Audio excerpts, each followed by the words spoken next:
Oi pessoal, tudo bem? Então, agora a gente vai estar começando a nossa última aula de revisão, tá? Antes do recesso, na verdade, última aula antes do recesso. Depois dele, nós já vamos começar a apostila 4. E essa última revisão eu resolvi falar sobre evolução. Lembrando que o meu critério foi pegar assuntos que vocês já tinham relatado antes que tinham dificuldade e assuntos que são bem importantes para o vestibular, tá? Então, como a gente vai ter muito tempo para fazer outras revisões, eu vou voltar em outros assuntos e o objetivo é conseguir revisar tudo. Obviamente, encerrar os assuntos que ainda não foram trabalhados, tá? Nessa, a gente vai falar de evolução. Primeiramente, para a gente poder estudar esse processo de evolução e entender, a primeira pergunta que a gente pode fazer para iniciar essa aula: toda ciência ela vai ter um objeto de estudo. Qual seria o objeto de estudo da evolução? O objeto de estudo da evolução é justamente a biodiversidade. Então, a evolução é a ciência, né, o ramo da biologia que estuda a biodiversidade. A gente percebe, vocês viram isso superficialmente comigo, que nós temos várias eras geológicas e que em cada uma dessas eras, né, tem características diferentes. Dentro do decorrer dessas eras geológicas, esses vários processos que a Terra foi passando influenciaram para o desenvolver da biodiversidade. Mas como que isso aconteceu? Como que a gente conseguiu chegar ao que a gente tem hoje? Com essa diversidade absurda de várias espécies e diversidade dentro da espécie. Isso vai ser explicado pela evolução. Mas, pegando em um contexto histórico, inicialmente ainda não tinha, ou era pouco apresentada, essa ideia de evolução. Então, inicialmente, acreditava-se o quê? Acreditava no fixismo. Então, o fixismo ele tem uma ideia de que a biodiversidade é fixa. Ou seja, o principal exemplo de fixismo é o criacionismo judaico-cristão. O que diz esse criacionismo? Ele vai dizer que Deus criou todo mundo e todos os seres habitantes nesse mundo, os seres viventes desse mundo. A questão e a grande problemática dessa visão é que ela alega que a biodiversidade é fixa, ou seja, desde o início dos tempos, desde o momento que Deus criou, ele criou a mesma quantidade de organismos que tem hoje, certo? Então, o ser humano existe, de acordo com essa visão, existe desde sempre, desde o momento em que Deus criou os seres, tá? E essa visão ela é mais antiga, ela se perdurou durante muito tempo, né? E hoje em dia ela ainda existe, por questões religiosas e tudo mais, mas várias evidências evolutivas começaram a desconstruir, né? E começaram a derrubar mais essa visão, tá? Aí o fixismo passou a perder a força dele, quando você começa a analisar todas essas evidências. Como? As grandes navegações. Por que as grandes navegações são evidências um exemplo de evidência evolutiva? Porque ela quebra a ideia do tamanho da Terra, né, do tamanho do mundo. E ela mostra que, na verdade, vocês veem isso na história, né, essa Terra, ela não é algo reto, né, algo que você chega ao final e vai cair em um buraco sem fundo. Quando tem as grandes navegações e tem esses avanços nesses estudos históricos, passa-se a entender na Terra sendo algo redondo, né, um planeta redondo. Então, isso faz com que aumente a nossa percepção de tamanho do planeta. Ou seja, faz com que aumente a nossa percepção da quantidade de espécies que possa existir nele. Tá? Espécies que nem sequer são relatadas, pegando o criacionismo judaico-cristão como exemplo, espécies que nem sequer são relatadas na Bíblia. Além disso, outra evidência evolutiva são os fósseis. Os fósseis eles são vestígios, né, de atividade biológica.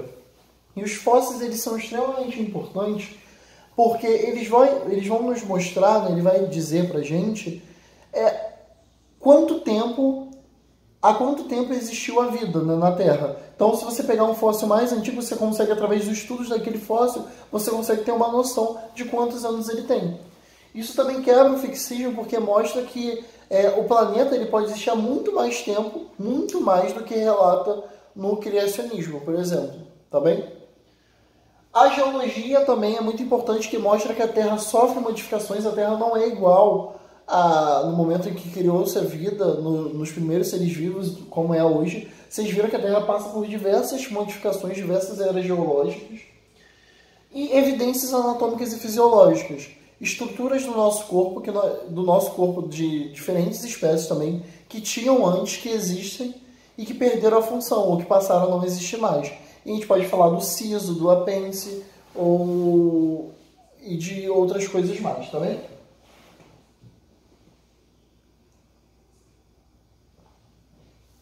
Amígdalas. Enfim, aí falando dessas evidências anatômicas e fisiológicas, a gente tem órgãos que a gente chama de órgãos homólogos e órgãos análogos, tá bem? Então, se você pegar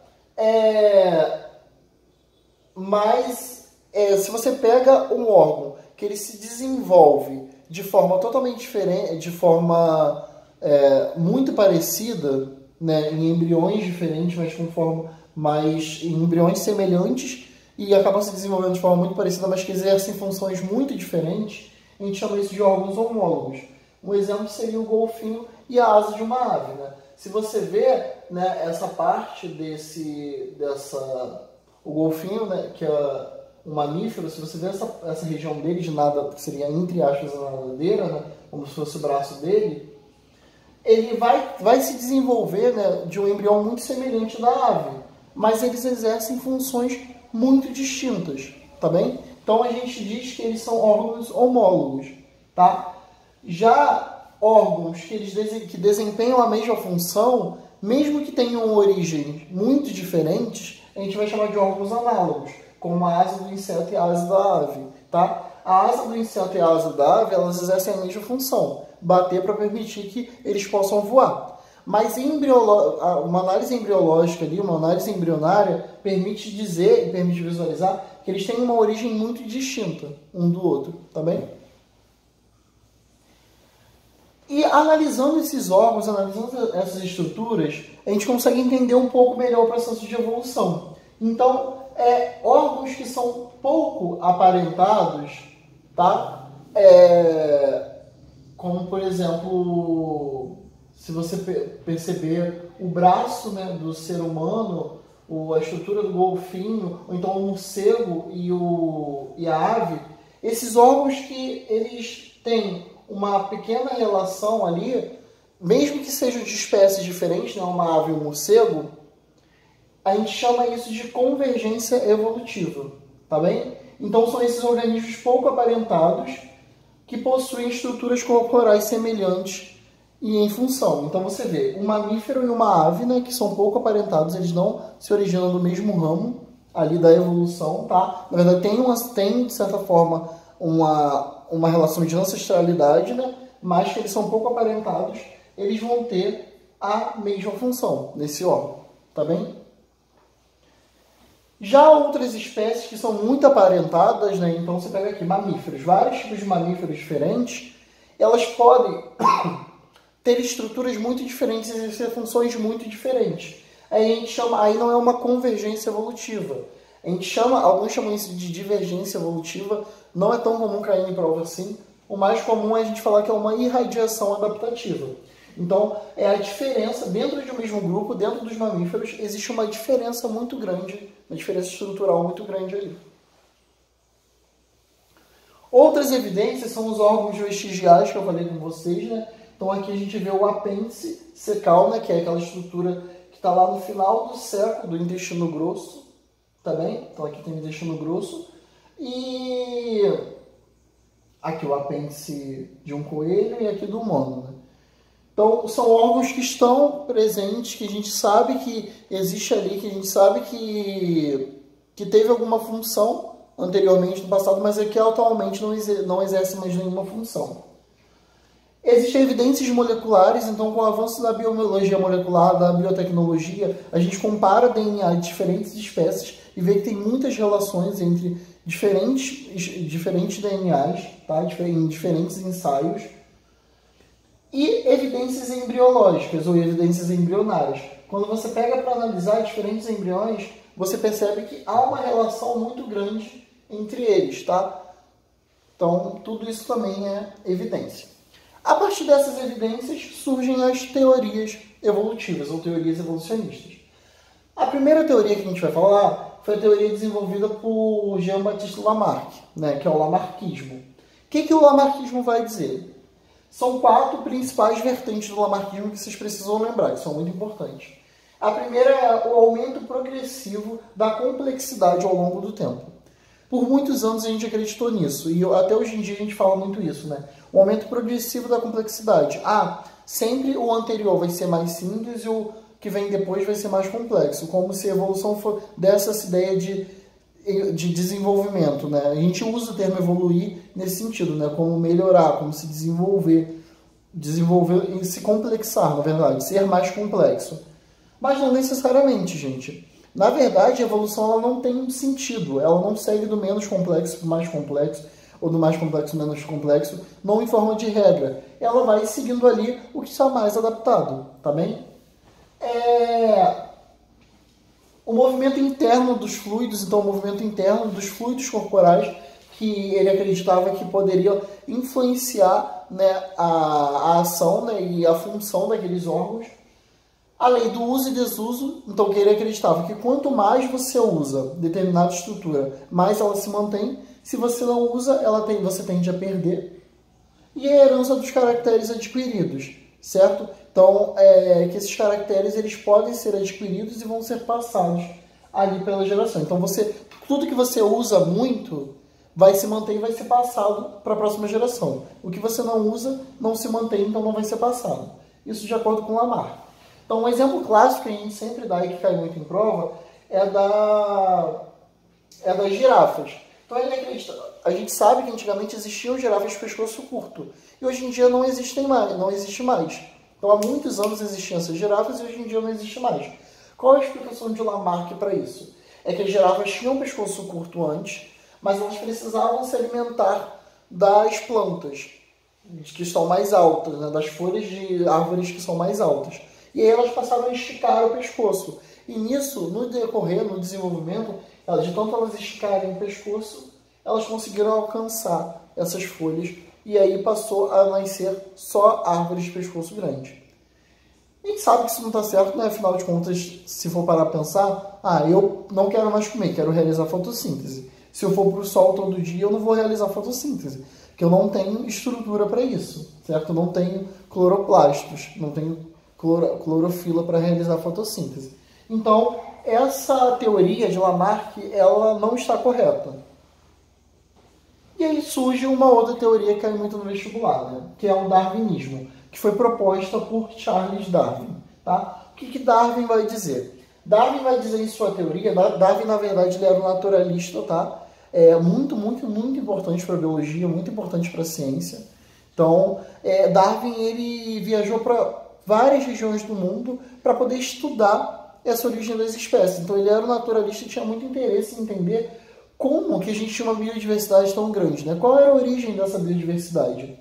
E aí, com essa viagem pelo mundo, ele escreveu o livro A Origem das Espécies, que é um livro difícil, mas eu super recomendo para vocês lerem. Eu acho que é muito importante para vocês entenderem muita coisa da biologia, tá? E aí o Darwin vai escrever esse livro A Origem das Espécies após essa análise e observações dele como naturalista no mundo, tá bem? E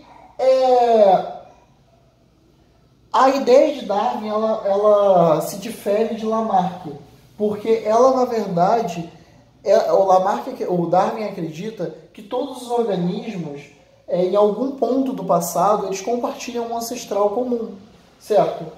E essas variações, ela vai ser modulada por um processo que a gente chama de seleção natural. Então, Darwin ele introduz esse conceito dessa relação do ancestral comum e no conceito de adaptação por seleção natural. Vamos entender como é que Darwin fez isso, tá? Então, Darwin escreveu essa sua teoria por meio de algumas observações. Primeira coisa é que o fato 1. As populações naturais tendem a crescer rapidamente, pois o potencial reprodutivo dos organismos é grande. Então, um casal pode gerar muitos descendentes. Então, a primeira coisa que ele escreve é um fato. Uma população natural tende a crescer rapidamente porque o casal ali pode gerar muitos descendentes. Quando eu falo de população, gente, não estou falando só de seres humanos, estou falando de espécies, tá? É uma questão muito maior do que nós. Então, beleza. O fato 2 é que, apesar do maior número de descendentes, as populações se mantêm relativamente constantes ao longo do tempo. Então veja bem, vocês tiveram uma aula de ecologia de populações. O que Darwin repara ali? Que as populações elas tendem a crescer muito, porque o potencial reprodutivo é alto, né? Então um casal ele pode gerar muitos descendentes, mas a população não cresce tanto, ela se mantém relativamente constante ao longo do tempo. Qual foi a conclusão que ele teve a partir disso? Em relação aos fatos 1 e 2, conclui-se que ao longo das gerações, muitos indivíduos morrem, inclusive sem deixar descendentes. Então, na verdade, a população ela se mantém constante, porque mesmo o potencial reprodutivo sendo alto, mesmo elas produzindo muitos vão morrer, e morrer sem deixar descendentes. Tá? Então, essa é a primeira conclusão de Darwin, e isso é muito importante. Aí ele tem o fato 3, um outro fato que ele levanta. Os indivíduos da mesma população diferem entre si, ou seja, há uma variação individual dentro da população. Então, dentro de uma mesma população, dentro de um conjunto de organismos da mesma espécie, há uma diferença, não são todos idênticos, não são todos iguais. Então, há uma variação individual, uma variação de indivíduo para outro, dentro de uma mesma população. Então, dentro de uma mesma população, um organismo pode se diferenciar de outro.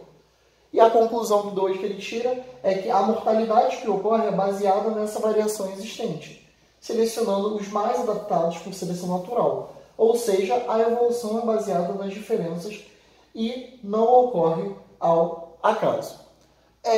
Então, o que Darwin vai falar? Ele vai falar que realmente surgem muitos indivíduos, né? O potencial reprodutivo é alto, mas morrem muitos. Então, por isso que isso mantém constante. Só que como que eles morrem? Eles morrem porque eles não se adaptaram àquele meio. Entende? Porque, veja bem, mesmo que seja da mesma espécie, uns organismos podem ser muito mais adaptados que outros, certo? Então, ele acredita nessa variação individual. E essa variação individual, ela vai propiciar esse processo de seleção natural, porque ela propicia indivíduos que são mais adaptados e menos adaptados. Então, quem é mais adaptado ali, ele vai se manter por esse processo de seleção natural, e os menos adaptados não conseguem se manter. Então, eles vão ser eliminados por seleção natural, ou seja, eles morrem. Então, a seleção natural é um mecanismo que vai controlar esse processo de quem vai se manter e quem vai ser eliminado daquela população, e ele faz isso, ele modula isso a partir do processo de adaptação, tá bem? Outro fato que ele percebe é que grande parte das características são herdadas, tá? Então, grande parte das características dos pais são passadas para os filhos. E a conclusão a partir disso é que a cada geração sobrevivem preferencialmente os mais adaptados. E esses transmitem isso ao longo das gerações, ou seja, a seleção natural favorece ao longo das gerações a permanência e o aprimoramento de características relacionadas ao processo adaptativo. O que eu acabei de falar. Então, quem se mantém ali, ou seja, os mais adaptados, além de se manter, eles passam essas características, certo? Então, essas características que permitem que eles sejam mais adaptados, elas podem ser herdadas para outras gerações, porque grande parte das características são herdadas, tá bem? A partir disso, a gente tem as principais questões de Darwin, né? Então, a natureza da diferença entre as espécies é a mesma que entre indivíduos da mesma espécie. Então, existe uma variação, e essa variação existe entre espécies diferentes e existe dentro de uma mesma espécie, tá? Então, a variação intraespecífica é igual à variação interespecífica. Tem a presença de um ancestral comum, então vai ter que ter um ponto de partida a partir daquilo, certo? Então, vai sempre ter que ter um para originar os outros. Descendência com modificação gerada por seleção natural. Então, essa descendência ela vai ter modificação porque um indivíduo ele pode ter muitos descendentes, mas só os mais adaptados vão se manter. E a evolução é um processo natural. Todo ser vivo passa por evolução. Todo ser vivo ele vai evoluir a partir do momento que os mais adaptados eles vão se manter ali. Tá bem? E aí, qual é a explicação de Darwin para a girafa? Darwin acredita que um ancestral gerou girafas da mesma espécie, girafas de pescoço mais longo e girafas de pescoço mais curto. Só que essas girafas de pescoço mais longo, elas estavam mais adaptadas àquele meio. Por quê? Porque elas conseguiam se alimentar dessas árvores mais altas. As girafas de pescoço mais curto não conseguiam se alimentar. Então, o que aconteceu? Já que a girafa de pescoço mais longo ela era mais adaptada, ela se manteve ali, por seleção natural. E a girafa de pescoço mais curto, ela não se adaptou. Então, ela foi eliminada por seleção natural. Elas passaram a morrer. Aí, por isso que justamente hoje em dia a gente só tem girafas de pescoço longo. Porque as girafas de pescoço curto, elas não se mantiveram ali, certo? Então, por isso que elas morreram e aí não existem mais. Então, essa é a explicação de Darwin. Então, Darwin contribuiu muito, muito, muito para a ciência e foi muito importante. Só que tem um grande problema, né? A gente vê Darwin e Lamarck como se fossem dois grandes rivais defendendo coisas opostas. Mas Darwin, ele escreveu um livro onde o título era A Origem das Espécies. E ele fala de variação o tempo todo, que existe. Darwin está totalmente certo quando ele fala de variação. Mas faltou muita coisa. E a primeira coisa que falta é que quando você pergunta para Darwin, como que surge essa variação? Qual é a origem e natureza da variação, né? Já que existe uma variação, como que ela vai surgir ali? Aí Darwin vai falar o quê? Ele vai dizer que essa variação surge porque nós usamos mais determinadas características ou usamos menos. E quem que falava de uso e desuso mesmo? Vou voltar aqui o slide só para vocês verem. Lamarck. Lamarck falava exatamente isso, que quando usamos muito, uma coisa se mantém, e quando usamos pouco, outra coisa não se mantém. E Darwin não era contra isso? Como que ele defendeu? Então, na verdade, Darwin ele é lamarquista, né? O próprio Darwin é lamarquista, porque ele vai tentar explicar a origem e a natureza das variações usando o uso e desuso, tá bem? Mas falando especificamente da seleção natural, que foi uma das coisas mais importantes que Darwin trouxe, né, na sua teoria, existem vários tipos de seleção natural. Existem as três principais e eu vou falar uma quarta para vocês saberem, tá? Então, a seleção natural estabilizadora, ela funciona em ambientes estáveis, onde organismos intermediários, né, vão ser favorecidos. Então, veja bem, um exemplo é que bebês muito grandes, eles podem ter riscos de morrer ali, né, crescer demais e acabar sendo enforcado pelo cordão umbilical, certo? Bebês muito pequenos também têm muitas chances de morrer, porque podem não estar sendo muito bem oxigenados e tudo mais. Então, quem naturalmente vive mais? Bebês intermediários, que não são tão pequenos nem tão grandes. Eu mesmo, eu nasci de 8 meses. Eu nasci com 1,3 kg, muito pequeno. Então, eu precisei ficar na incubadora, tomando oxigênio, injeções de vários tipos. Porque eu estava muito mais suscetível a morrer, entende? Porque eu nasci muito pequeno, tá? Então, é isso que a seleção estabilizadora fala. Indivíduos intermediários são favorecidos em ambientes estáveis. Mas existe um outro tipo de seleção, que é a seleção direcional. A seleção direcional, ela vai falar quando houve alguma mudança no ambiente e um fenótipo acaba sendo mais favorecido, tá? Então, veja bem, bactérias que você tá com bactérias no seu organismo, né? Você foi infectado e tudo mais. Você começa a tomar antibiótico. Só que você vai tomando tanto antibiótico que essas bactérias elas vão fazer o quê? Elas podem se tornar resistentes e crescer mais. Então, aquele ambiente foi favorecido para determinadas bactérias que se tornaram resistentes, tá bem?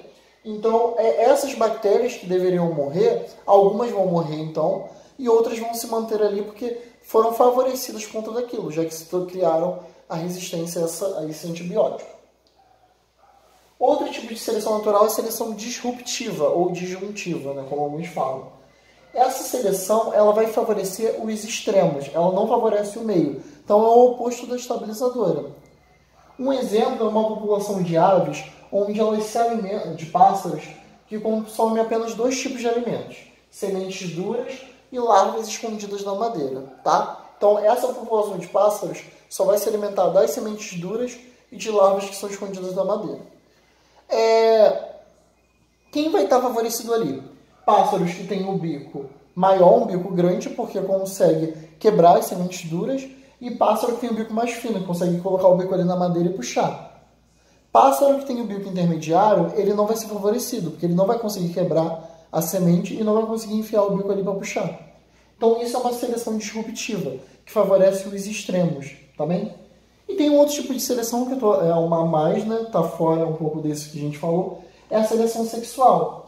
Então esse tipo de seleção acontece muito com fêmeas, quando elas têm preferência por um tipo de macho. Então fêmeas de araras, por exemplo, que preferem acasalar com araras azuis do que com araras verdes, tá? Isso é um tipo de seleção sexual.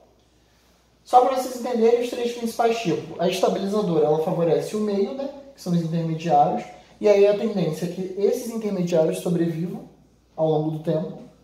A seleção direcional é uma seleção que ela favorece ela vai favorecer um fenótipo, né? Então, por conta de uma alteração no meio, ela vai favorecer um lado, então a tendência é que esse lado se mantenha e o outro, menos favorecido, seja eliminado, tá? E a disjuntiva ou disruptiva, ela favorece os extremos, então ela vai estar favorecendo os cantinhos aqui. Então a tendência é que esse meio seja eliminado e só os extremos sobrevivam, tá bem? Uma questão muito polêmica é Darwin é um naturalista, como eu já falei com vocês, né, o mais conhecido do mundo, mas acredita-se, né, pouco se fala do Wallace, né? O Wallace foi extremamente importante para a gente poder entender tudo sobre variações, seleção natural e tudo mais. Eu não vou entrar em específico nisso, né, porque isso não cai tanto no vestibular, mas acredita-se que o Wallace, ele escreveu, Darwin, ele estava com o seu rascunho, né, suas ideias rascunhadas, mas não tinha escrito a origem das espécies. E aí o Wallace, ele publicou um artigo falando sobre essa questão de variação, de adaptação, de seleção, e enviou o artigo para o Darwin, um artigo científico. Só que na época, assim como hoje, quase ninguém lê artigo, né? Só o pessoal do meio científico mesmo. Vocês não leem artigo científico, provavelmente. Então Darwin, quando leu aquilo, ele viu que aquilo era a resposta para o que ele queria. Então o que Darwin fez? Escreveu um livro. Isso são hipóteses, tá, gente? Isso é o que a gente tem registrado. Isso não é 100% de certeza que aconteceu mesmo. Mas o que traz para a gente na história é que Darwin escreveu o livro dele baseado nas ideias de Wallace, que o Wallace publicou no artigo. Obviamente, hoje em dia quem a gente fala mais? Muito mais de Darwin que o Wallace. Porque leem o quê? Muito mais livro do que artigo. Então Darwin foi esperto nesse sentido e escreveu um livro porque teria muito mais alcance do que artigo. E aí a questão é, Darwin plagiou mesmo o Wallace ou não? Isso é um debate interessante. Além dessas duas teorias que eu falei com vocês, nós temos o neodarwinismo. O neodarwinismo também é chamado de teoria sintética da evolução. Essa foi aquele pontinho, né, aquela partezinha que estava faltando para Darwin. Porque o que Darwin não soube responder? Quando perguntaram para Darwin, qual é a origem e natureza dessas variações que você fala? As variações a gente sabe que existem e agradecemos muito a Darwin, ou ao Wallace, né, por isso. Mas qual é a origem disso? Ele não soube responder, usou uso e desuso. Então, esse neodarwinismo, ele foi proposto por diversos cientistas, esses são os principais, ele vai justamente falar sobre isso, tá? Falar sobre essa variedade e tudo mais, a origem dessa variação. Então, ele vai levar em conta forças evolutivas, tá? Então, de acordo com o neodarwinismo, ele vai pegar o conceito de genética como mutação e recombinação gênica. Essa mutação e essa recombinação gênica são a origem da variação, tá? Então, a recombinação gênica e a mutação geram essa variabilidade e essa variação é modulada por seleção natural. Os mais adaptados se mantêm, os menos são eliminados, tá? Então, qual é a origem e natureza de variações? Mutação e recombinação gênica. Tá bem? E outros processos que eu vou falar com vocês. E aí, quais são esses processos, essas forças evolutivas que o neodarwinismo vai falar? Ou a teoria sintética? A mutação, então a mutação, vocês terão uma aula só de mutação, tá? Comigo mais pra frente, para explicar disso melhor. Mas a mutação, ela ocorre naturalmente, é um evento que ocorre por acaso ali naquela população. Então, é um erro ou uma falha no material genético, que é difícil, tá? Ocorre uma a cada 1 milhão de vezes, mas pode acontecer, você vê que várias bactérias e vírus, principalmente, são suscetíveis a mutações. Então, essa mutação, ela vai ser uma alteração do material genético que vai gerar aqui, e que se ela se mantiver, ela pode ser espalhada e acabar dominando, né, uma população. Então, esse seria o primeiro tipo. E a recombinação gênica, ou a permutação? A gente falou isso lá em meiose, né? Um exemplo de como é gerado, como ocorre lá no crossing over, tá? Então, é a mistura de material genético. O material genético de um cromossomo se mistura com o de outro, e quando você vê, você tem cromossomos diferentes ali. Então, essa recombinação gênica e permutação, a gente sabe que é a principal fonte de variabilidade genética. Então, por que você não é idêntico ao seu pai nem à sua mãe? Porque o material genético deles se misturam para dar você. Tá? Não é um material genético só de um, do pai que gera você ou só da mãe que gera você. É a mistura dos dois. E essa mistura, essa recombinação, gera variabilidade. Para a gente identificar quantas possibilidades a gente tem para a variabilidade, existe uma fórmula, tá? Que é o número de combinações, ele vai ser identificado, né? A gente vai descobrir esse número de combinações por essa fórmula, que é 2 elevado a n. Então, o número de combinações é igual a 2 elevado a n. Sendo esse n o número de pares de cromossomos daquela espécie. Então, se você vê o mosquito tem 3 pares ali de cromossomos. Então, você tem 2 elevado a 3. Então, tem 8 possibilidades ali. Tá? Olha só, já é uma grande variedade, né? Tem 8 possibilidades de variação ali. Agora, você pega no homem. 2 elevado a 23, porque tem 23 pares de cromossomos. Então, você tem 8.388.608 possibilidades. Olha quanto de possibilidades. Por isso que eu não sou igual a vocês, igual no sentido de nós somos bem diferentes. Por conta disso, a variação é muito diversa. Existem muitas possibilidades para variação. Outro fator que influencia muito é a migração. Por quê? Quando imigrantes chegam a determinada população, eles podem gerar um material genético que não tinha ali. Então, eles podem levar uma informação que não tinha. Se essa informação que chegou ali, ela se mantiver muito bem, ela pode acabar crescendo e acabar se proliferando ali, entende? Então, olha só, tem F de A, que seria esse amarelinho aqui, vamos botar amarelo-laranja, é 100%, né? F de A é igual a 1, e F de B, que seria esse vermelhinho, é igual a 0 nessa população, porque não tem nenhum dele. Quando ele chega ali, o que pode acontecer? Ele pode começar a se reproduzir e crescer. E aí muda. F de A fica 0,8, já não é mais 100%, é 80%, e F de B 0,2, porque vai ter uma nova variação ali, né? Possivelmente novos indivíduos gerados, tá bem? Um outro fator muito importante é a deriva gênica, tá? A deriva gênica, ela consiste na alteração das frequências gênicas de determinados indivíduos, tá? Então, a deriva gênica, ela mostra como a variabilidade genética, ela pode ser reduzida e relaciona isso aos indivíduos mais ou menos adaptados. Como assim? Por exemplo, isso é muito comum representar a deriva gênica em desastres naturais. Então, você tem aqui na população, então a população de A é 0,5 e B é 0,5, uma população muito estável, né? 50% e 50%. Imagine que ocorreu algum evento como desmatamento, tá? Perdeu grande parte da população e ficaram só alguns indivíduos. Quando vai repovoar, aí nisso que ficou é aleatório, né? Quando teve o desmatamento ali, você não está escolhendo o que você vai eliminar, o que você vai manter. É aleatório, alguns vão ser mortos e outros vão sobreviver. Só que se você tem a população A e a população B, você não sabe quantos da população A vão morrer e quantos da população B vão morrer. É aleatório, é ao acaso. Então, nesse caso aqui desse exemplo, da população A morreu muito mais do que da população B. Então, fica 0,8 de B e 0,2 de A. É muito mais de B ali do que de A. Então, já aquilo que estava equilibrado, estável, já não está mais. Já ficou desequilibrado.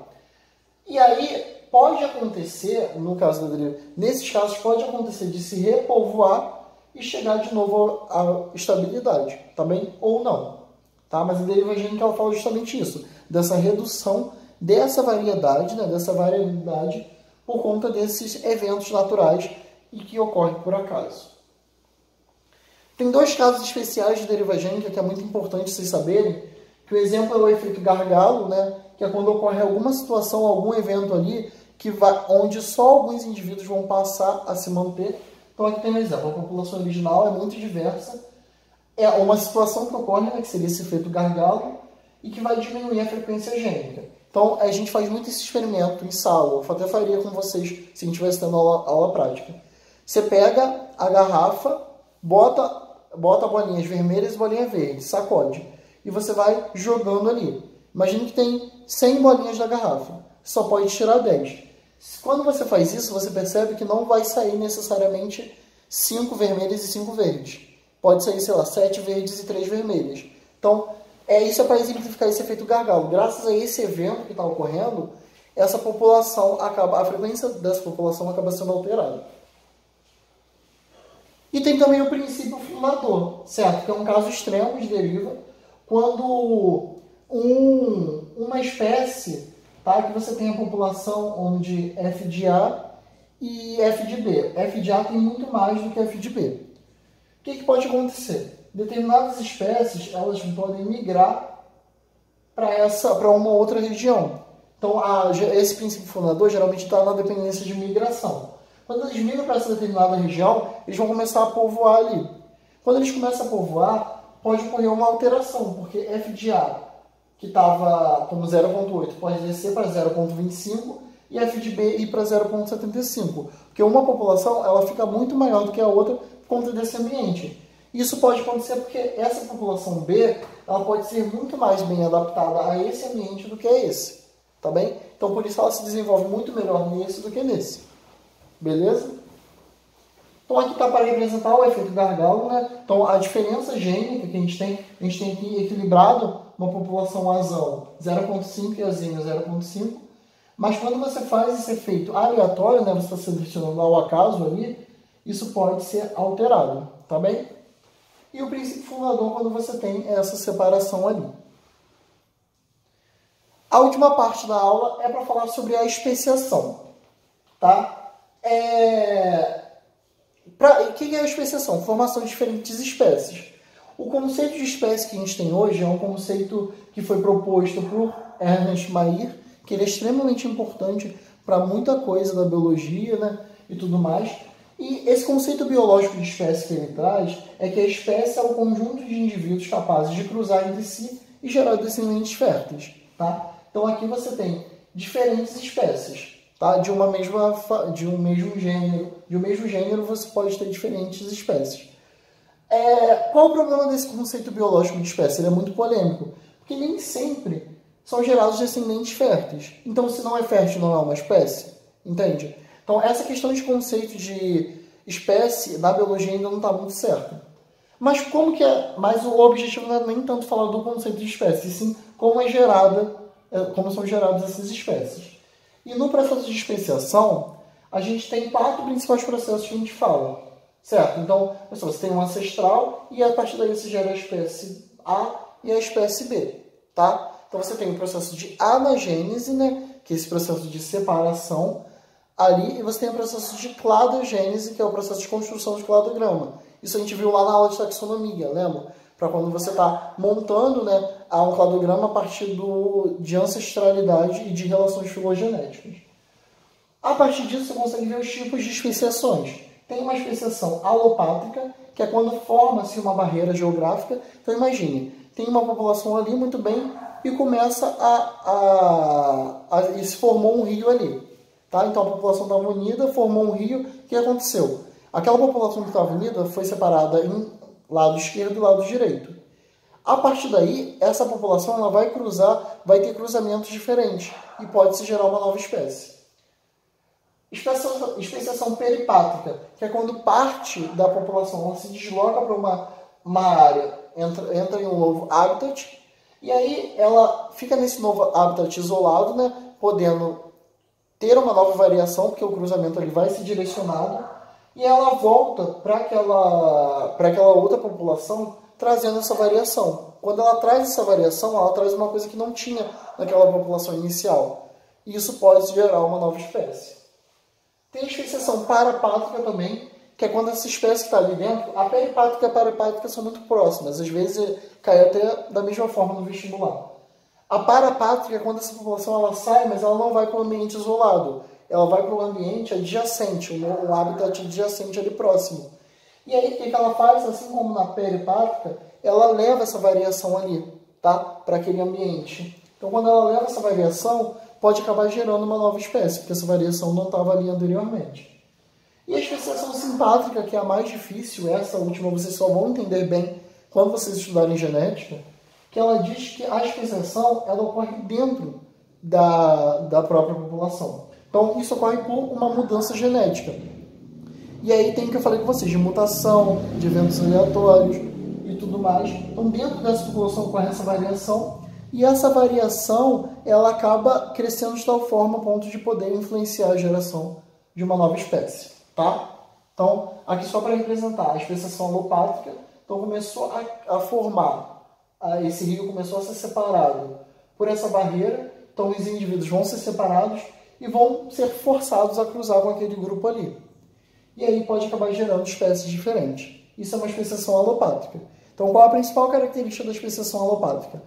A especiação alopátrica ela está na dependência de uma barreira geográfica. Já a especiação simpátrica, ela não está na dependência de uma barreira geográfica, certo? Aqui dentro ocorre uma alteração genética. Essa alteração ela pode se espalhar e se manter, certo? Então, os indivíduos eles começam a ter alteração genética, eles cruzam com indivíduos que não sofreram essa alteração, e aí pode gerar um indivíduo, pode gerar uma nova espécie, pode gerar um indivíduo híbrido, tá bem? Então, é muito comum observar essa especiação simpátrica em plantas. Isso daqui vocês vão entender melhor só quando eu explicar a genética, tá? Que a gente vai começar logo depois do recesso. Então, tem um processo denominado poliploidia, tá? Como a formação de tetraploides, né? 4N, por exemplo. A gente sabe que... Aqui não está mostrando... A gente sabe que o tetraploide, a gente não suporta uma tetraploidia, né? Nós somos diploides, mas as plantas suportam. Então, essa alteração genética ali, ela pode gerar uma nova espécie, tá bem? E a especiação parapátrica, como eu falei com vocês, eles vão para um habitat adjacente, tem a espécie 1, a espécie 2, certo? Eles começam a cruzar entre eles, né? Começam a levar a variabilidade para aquele ambiente que não tinha, e aí pode gerar uma nova espécie. Para fechar a aula, gente, toda especiação, de modo geral, ela vai se encerrar com um isolamento reprodutivo. Então, é uma especiação, é um processo que ao final tem esse isolamento reprodutivo. E esse isolamento, ele influencia muito na formação de novas espécies. Por quê? Se você separa aqui, você tem as moscas de fruta, certo? E aí você separa essas moscas em grupos à base de amido e grupos à base de maltose. Em moscas que vão se alimentar só de amido e que vão se alimentar só de maltose. Muitas gerações depois, o que você vai perceber? Você vai perceber que essas moscas, elas são diferentes dessas. Elas criaram variações ali. Então, a mosca que foi alimentada à base de maltose, ela vai criar uma variação diferente da mosca que foi alimentada de amido. Quando essas moscas são colocadas em um mesmo meio depois, elas vão ter uma preferência ali para cruzar. Então, as moscas que foram alimentadas à base de maltose, elas preferem cruzar com as moscas que estavam alimentadas à base de maltose também. E as moscas que foram alimentadas à base de amido, elas vão preferir cruzar com as moscas que foram alimentadas à base de amido.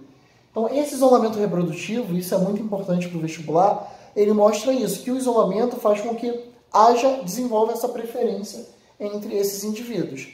E ele pode ocorrer tanto antes de formar o zigoto quanto depois. Então, em isolamento pré-zigótico, a gente tem vários tipos. Tem o isolamento estacional, sazonal, né, que ocorre em diferentes épocas do ano. Isolamento de habitat ou isolamento ecológico, que é onde, quando você coloca para ocupar locais diferentes.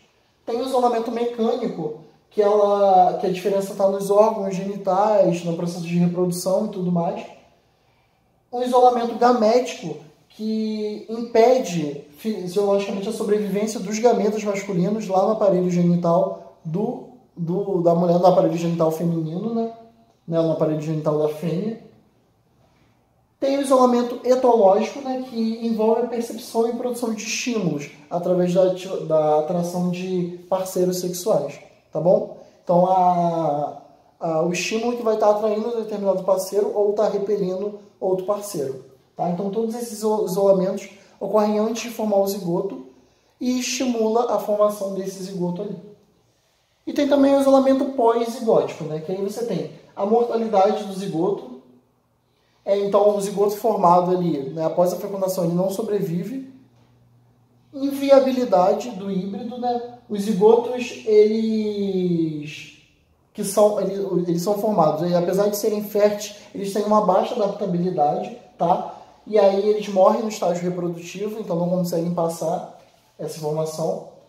E tem a esterilidade do híbrido, né? Um híbrido formado e que não vai ser fértil, tá? Não vai conseguir se reproduzir. Então isso tudo também pode acontecer, pode ser influência desse isolamento pós-zigótico, tá? Então esse isolamento reprodutivo acaba influenciando muito nessa formação dessa nova espécie, porque você tá direcionando aquilo ali, né? Quem vai reproduzir com quem, e isso pode ter benefícios ou prejuízos. Geração de novas espécies, só que pode ter gerações de espécies que não vão se adaptar ali, vão morrer, geração de espécies férteis e outras coisas mais. Gente, terminei essa aula extensa, na verdade juntei 2 aulas em uma, né? Por isso que ficou muita coisa, mas isso é uma aula de revisão, né? Só para reforçar conceitos que possam não estar tão claros. Mas é isso, qualquer dúvida vocês podem falar comigo, tá? A gente se encontra na live, então vou mandar umas questões, tentem fazer as questões e trazer as dúvidas pra gente, tá bom? Esse assunto é muito importante, tem caído cada vez mais no vestibular, tá? Beijo grande.